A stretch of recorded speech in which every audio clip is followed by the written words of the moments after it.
Shalom Bapak Ibu, Saudara-saudari yang terkasih di dalam Tuhan. Bersyukur hari ini kita diberikan kesempatan untuk melakukan ibadah tengah pekan, meskipun dalam bentuk ibadah secara online, tetapi semoga ini tidak mengurangi kesungguhan kita untuk terus memuji dan memuliakan Tuhan.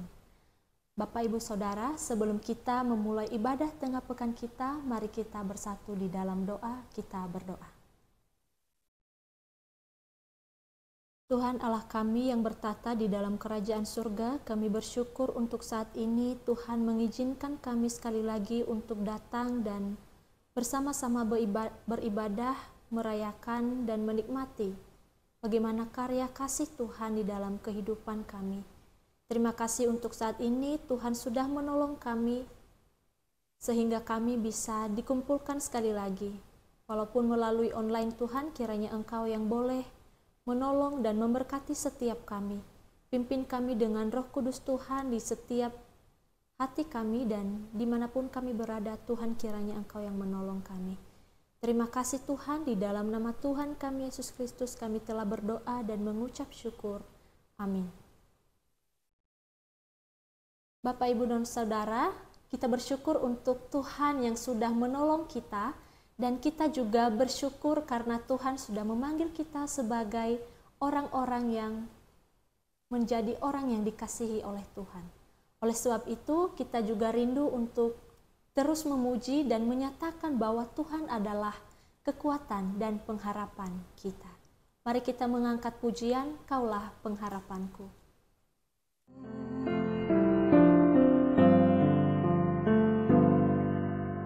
Bukan dengan kekuatanku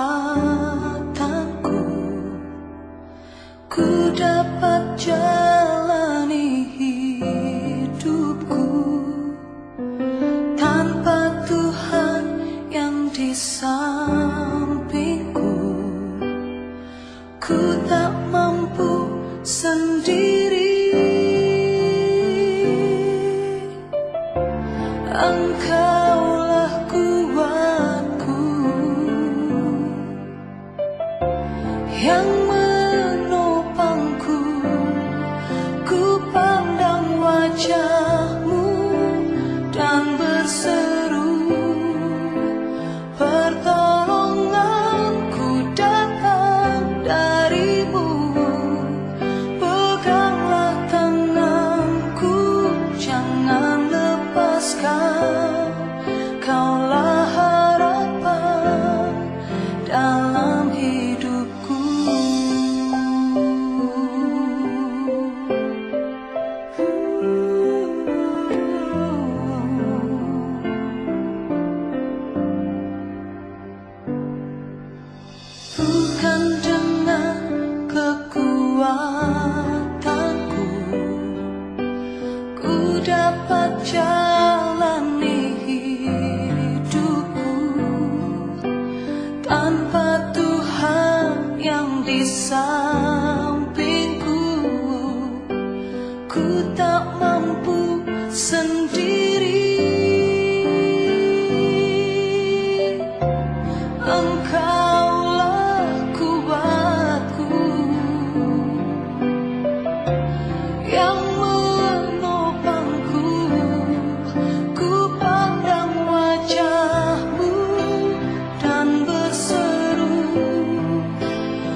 Bapak, Ibu, dan saudara-saudari yang terkasih, sebelum kita merenungkan dan bersama-sama membaca firman Tuhan, mari kita bersatu di dalam doa. Mari kita berdoa.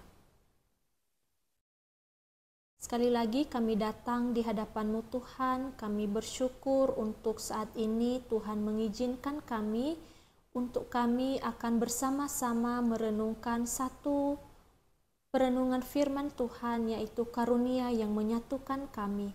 Tuhan, kiranya Engkau yang menolong, memimpin setiap kami, dimanapun kami berada, kiranya Tuhan yang menolong. Kami juga berdoa untuk hamba-Mu yang penuh keterbatasan dan kelemahan ini.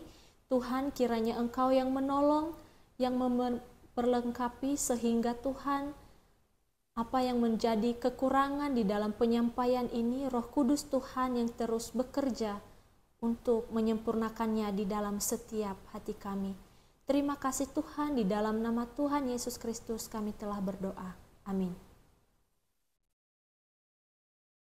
Bapak, Ibu, dan saudara-saudari, saat ini kita akan membaca dari 1 Korintus 12 ayat 12 sampai 26. 1 Korintus 12 ayat 12 sampai 26. Saya akan membacakan bagi kita, Bapak Ibu bisa mengikuti dari Alkitab masing-masing. Banyak anggota tetapi satu tubuh. Sebab sama seperti tubuh itu satu dan anggota-anggotanya banyak, dan semua anggota tubuh itu sekalipun banyak merupakan satu tubuh. Demikian pula Kristus, sebab dalam satu roh kita semua, baik orang Yahudi maupun orang Yunani, baik budak maupun orang merdeka, telah dibaptis menjadi satu roh, dan kita semua diberi minum dari satu roh. Sebab tubuh juga tidak terdiri atas satu anggota, tetapi atas banyak anggota. Andai kata kaki berkata, karena aku bukan tangan, aku tidak termasuk tubuh. Jadi benarkah ia tidak termasuk tubuh? Andai kata telinga berkata, karena aku bukan mata, aku tidak termasuk tubuh. Jadi benarkah ia tidak termasuk tubuh? Andai kata tubuh seluruhnya adalah mata, di manakah pendengaran? Andai kata seluruhnya adalah telinga, di manakah penciuman? Namun Allah telah memberikan kepada anggota masing-masing secara khusus suatu tempat pada tubuh seperti yang dikehendakinya. Andai kata semuanya adalah satu anggota, di manakah tubuh? Memang ada banyak anggota, tetapi hanya satu tubuh. Jadi, mata tidak dapat berkata kepada tangan, aku tidak membutuhkan engkau, demikian pula kepala tidak dapat berkata kepada kaki, aku tidak membutuhkan engkau. Malahan anggota-anggota tubuh yang tampaknya paling lemah, justru paling dibutuhkan. Kepada anggota-anggota tubuh yang menurut pandangan kita kurang terhormat, kita berikan penghormatan khusus. Dan terhadap anggota-anggota kita yang kurang layak diperhatikan, kita berikan perhatian khusus. Hal itu tidak dibutuhkan oleh anggota-anggota kita yang layak diperhatikan. Allah telah menyusun tubuh kita begitu rupa, sehingga kepada anggota-anggota yang tidak mulia diberikan penghormatan khusus. Supaya jangan terjadi perpecahan dalam tubuh, tetapi supaya anggota-anggota yang berbeda itu saling memperhatikan. Jika satu anggota menderita, semua anggota turut menderita. Satu anggota dihormati, semua anggota turut bersuka cita. Bapak, Ibu, dan Saudara, kita sering mendengar ketika kita mengikuti latihan paduan suara, selalu ada pembagian kelompok suara. Ada yang menjadi suara alto, sopran, tenor, dan bass, dan banyak hal lainnya yang kita temukan ketika kita paduan suara ada pembagian-pembagian tersendiri. Keempat pembagian kelompok ini meskipun punya keunikan dan warna suara yang berbeda, jika kita latih dan kita padukan, kita usahakan untuk bisa bersatu dengan suara yang lain, bisa blending, akhirnya bisa menghasilkan paduan suara yang indah. Kita tidak saling menonjolkan, tetapi kita saling dengar-dengaran, mendengar suara satu dengan yang lain, maka akan semakin indah menghasilkan satu paduan suara yang sangat indah. Bapak Ibu, demikian juga dengan anggota tubuh kita yang saling membutuhkan dan saling memperlengkapi. Paulus menuliskan di dalam bagian ini menganalogikan jemaat Kristus dengan anggota tubuh manusia. Bapak Ibu, jika kita perhatikan juga dari tema ini dikatakan bahwa karunia yang menyatukan. Mengapa perlu mempertegas menyatukan? Kenapa? Karena setiap anggota yang berbeda-beda, karunia yang berbeda-beda, memiliki potensi untuk tidak bersatu dengan yang lain. Memiliki potensi untuk menonjolkan dirinya sendiri. Makanya di dalam bagian ini, Rasul Paulus mengingatkan jemaat di Korintus supaya mereka tetap bersatu hati. Ketika mereka memiliki perbedaan, mereka tetap bisa menerima satu dengan yang lain. Bapak Ibu, analogi ini sangat menarik juga untuk kita bisa menangkap secara langsung. Demikian juga dengan anggota tubuh kita saling membutuhkan dan melengkapi.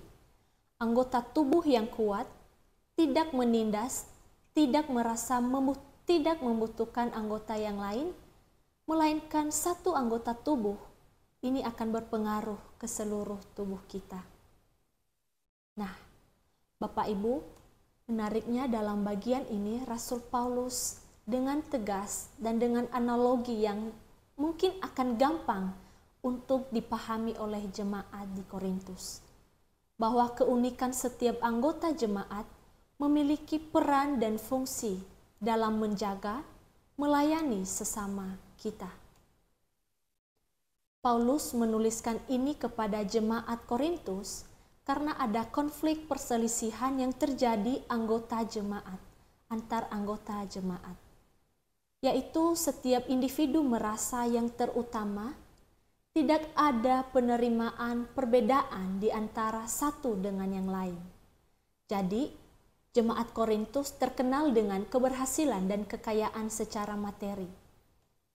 Bapak Ibu, keberhasilan mereka tersebut justru menjadikan mereka individualistik dan hanya mementingkan diri sendiri. Oleh karena itu, Paulus menegur jemaat Korintus supaya mereka tidak lupa siapa yang memberikan berkat dan sang pemberi karunia atau talenta dan kelebihan setiap mereka. Hanya dari Tuhan dan Tuhan saja yang memberikan karunia-karunia itu kepada mereka. Setiap keunikan mereka, Tuhan juga yang memberikan dan Tuhan punya rencana di setiap karunia itu. Di tengah keunikan dan perbedaan jemaat Tuhan memperlengkapi mereka dengan karunia yang berbeda-beda supaya membangun kesatuan tubuh Kristus. Nah, Bapak Ibu, bagaimana dengan kita saat ini? Apakah kita benar-benar memikirkan apa yang Tuhan titipkan bagi kita? Karunia apa yang Tuhan sudah titipkan? Dan apa tujuan Tuhan menitipkan kelebihan itu bagi kita? Bagaimana jika kita menemukan salah satu anggota jemaat kita yang menurut kita kurang pas untuk kita hormati, kurang pas untuk kita kasihi. Tetapi Tuhan sudah memberikan karunia itu bagi kita dan Tuhan sudah memberikan identitas itu bagi kita sebagai anggota tubuh Kristus. Dan sudah sewajarnya kita terus menjaga dan memelihara sesama anggota tubuh Kristus. Bapak, Ibu, dan saudara-saudari, akan tetapi kalau kita mau jujur, terkadang kita juga melakukan hal yang sama dengan perbuatan yang dilakukan oleh jemaat Korintus ini. Yang merasa paling utama, kita lupa memperhatikan anggota-anggota yang lain. Orang lemah kita abaikan. Terkadang status kita sebagai anggota tubuh Kristus hanya terucap begitu saja. Tetapi status kita sebagai anggota tubuh Kristus tidak cukup dengan status hanya keluar dari ucapan semata. Tetapi ada tindakan aktif yang harus kita lakukan, yaitu melayani satu dengan yang lain dan kasih sesuai dengan karunia dan keunikan yang Tuhan titipkan bagi setiap kita. Bapak Ibu, seperti yang dituliskan di dalam ayatnya yang ke-25 sampai 26 berkata, supaya jangan terjadi perpecahan dalam satu tubuh, tetapi supaya anggota-anggota yang berbeda itu saling memperhatikan. Karena itu, jika satu anggota menderita, semua anggota turut menderita. Jika satu anggota dihormati, semua anggota turut bersuka cita. Dengan demikian, Bapak Ibu, ada dua hal yang bisa kita observasi melalui renungan kita hari ini, yaitu yang pertama, bahwa setiap anggota saling membutuhkan. Sama seperti tangan membutuhkan mata, dan seluruhnya kita membutuhkan anggota-anggota yang lain. Bapak Ibu, kita perlu berperan aktif melakukan action atau tindakan, melakukan satu pelayanan dengan orang lain, sesuai dengan keunikan dan kemampuan setiap kita. Saling membangun dan menutupi kelemahan yang lain dengan kelebihan yang kita miliki, sehingga menghasilkan harmoni yang indah bagi kemuliaan Tuhan. Yang kedua, betapa berharganya diri kita dan pentingnya Bapak, Ibu, Saudara, dan juga saya bagi kesehatan, kehidupan, dan kesatuan gereja. Bahkan tidak hanya dalam komunitas gereja, termasuk di dalam keluarga kita dan komunitas-komunitas yang kita hadiri. Bapak Ibu, Paulus mengingatkan kita bahwa ketika Tuhan memberikan karunia dan perbedaan setiap kita, Tuhan punya rencana yang indah, yaitu supaya setiap kita memiliki kasih dan saling memperlengkapi satu dengan yang lain. Bapak Ibu, bukankah kita patut bersyukur sebab Allah mau memanggil dan memakai kita dalam pekerjaannya. Dan anugerahnya yang luar biasa, Allah ternyata mau memperlengkapi kita dengan karunia-Nya, sehingga kita dimampukan untuk melayani dan membangun umat Tuhan melalui karunia yang diberikan. Oleh karena itu, kita harus menyadari hal itu sekaligus menghindarkan diri dari kesombongan pribadi dan perpecahan di dalam jemaat. Karena kita tahu, kita di dalam satu komunitas memiliki ras yang berbeda, latar belakang yang berbeda, kemampuan yang berbeda, keunikan yang berbeda-beda. Tetapi bagaimana kita melihat berbagai warna pelangi itu sebagai warna yang indah ketika dipadukan. Demikian juga dengan jemaat Tuhan, ketika kita melembutkan hati kita untuk melihat saudara sesama kita di dalam kelemahan dan keunikan mereka, kita juga patut bekerja untuk terus mengasihi, menerima mereka. Karena penerimaan perbedaan itu sangat penting di dalam kesehatan komunitas kita. Termasuk juga ketika kita melihat perbedaan orang lain, kita menyadari betapa indahnya ciptaan Tuhan itu. Betapa indahnya rencana Tuhan bagi setiap kita. Tidak mungkin Tuhan menciptakan setiap kita semuanya sama. Tetapi Tuhan mau menciptakan kita dengan berbagai perbedaan Dan semuanya itu memiliki makna dan memiliki tujuan yang indah bagi Tuhan. Semoga renungan ini menolong kita untuk terus merefleksikan, mengevaluasi diri kita ketika bertemu dengan orang-orang yang mungkin menurut kita sulit untuk kita terima, sulit untuk kita kasihi. Tetapi kiranya Roh Kudus Tuhan yang terus melembutkan hati kita, yang terus menolong kita, memampukan kita untuk mengerti setiap keunikan kita dan bagaimana tindakan kita ketika menghadapi orang yang berbeda dengan kita. Oleh sebab itu, mari kita berdoa kiranya renungan ini bisa menjadi landasan dan terus diingatkan bagi kita semua, supaya kita bisa memuliakan dan menjadi agen-agen perubahan bagi jemaat Tuhan. Mari kita berdoa. Ya Tuhan Allah kami bersyukur untuk firman Tuhan yang bisa kami dengarkan saat ini. Kami sadar ketika kami mendengarkan hal ini juga terkadang kami tidak siap Tuhan untuk merefleksikan dan melakukannya pendekatan di dalam hati kami, di dalam diri kami masing-masing. Tetapi kiranya dengan hal ini Roh Kudus Tuhan juga yang turut bekerja mengingatkan kami, menolong kami agar kami bisa mengerti apa yang menjadi kehendak Tuhan bagi kami. Tuhan, kami berdoa kiranya Engkau juga yang menolong kami untuk melihat setiap sesama kami, keunikan rekan kami. Kami semakin sadar betapa indahnya Tuhan, betapa indahnya anugerah dan karunia Tuhan bagi setiap kami.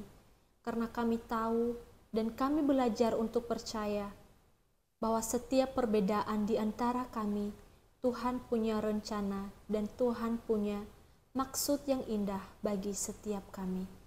Terima kasih Tuhan, kami serahkan seluruh jemaat yang ada di tempat ini. Tuhan, kiranya Engkau yang menolong setiap kami di dalam melindungi dan menjaga, memelihara komunitas di mana kami berada. Terima kasih Tuhan, di dalam Tuhan kami Yesus Kristus, Tuhan dan Juru Selamat kami yang hidup, kami telah berdoa dan mengucap syukur. Amin.